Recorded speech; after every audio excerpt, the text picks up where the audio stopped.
அரசாங்கம் ஒரு திட்டத்தை எப்படி மக்கள்கிட்ட அனைத்து தரப்பு மக்களுக்கும் பரவலாக்க செயல்படுத்தப்படுறாங்க அப்படின்ட்டு பார்ப்போம். இப்போ உதாரணத்துக்கு எடுத்துக்கிட்டோம்னா சுகாதாரத்துறை என்றால் முத்தமிழறிஞர் கலைஞர் முதல்ல இதை உருவாக்கும் போது 15,000 பேர் கொண்ட மக்கள் தொகைக்கு ஒரு ஆரம்ப சுகாதார நிலையம் என்று உருவாக்கினார். அப்போ இந்த சாதி மத பார்க்கல, ஏழையா பணக்காரான்னு பார்க்கல, மருத்துவமனைக்கு யார் வந்தாலும் அத்தனை பேத்துக்கும் சிகிச்சை அளிக்கலாம் அப்படின்ட்டு இலவச சிகிச்சையை அனைவருக்குமான சிகிச்சையா அறிவிச்சாரு.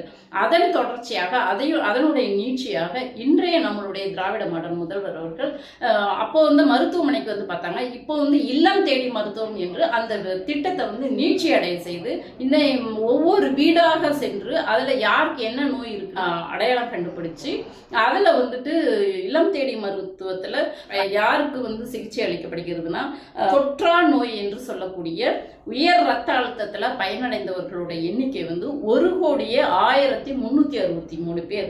சர்க்கரை நோயினால் பயனடைகிற பயனாளிகள் 49,45,745 பேர் பயனடைகிறார்கள்.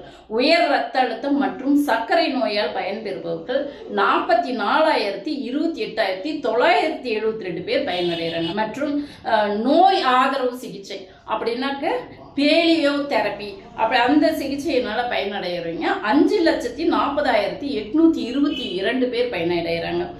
எண்முறை சிகிச்சை அப்படின்னா பிசியோதெரப்பி அப்படின்னு சொல்லலாம்.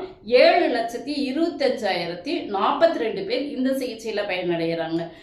டயாலிசிஸ் எப்படின்னு சொல்லி பார்த்தோம்னா 434 பேர். ஆக மொத்தம் 202 கோடி பேருக்கு மேல இந்த மக்களை தேடி மருத்துவம் திட்டத்துல பயனடைகிறாங்க. இதுல முதல் திட்டத்தை துவக்கி வச்சது நம்மளுடைய மாண்புமிகு முதல்வர் அவர்கள் தளபதி அவர்கள் 50,000 பேரையும் துவங்கி வச்சாரு. இப்போ 2 கோடி பேரை நேற்று ஈரோட்டுல துவக்கி வச்சு இது அனைவருக்குமான திட்டமாக எல்லோர் மக்களும் பயன்பட எல்லா மக்களும் சுகாதாரமுடைய மக்களாக இல்லம் தேடி மக்களை தேடி மருத்துவம் என்ற ஒரு திட்டத்தை இப்படிதான் ஒரு அரசாங்கம் மக்களிடத்துல பரவலாக்கம் செய்யப்படுகிறது.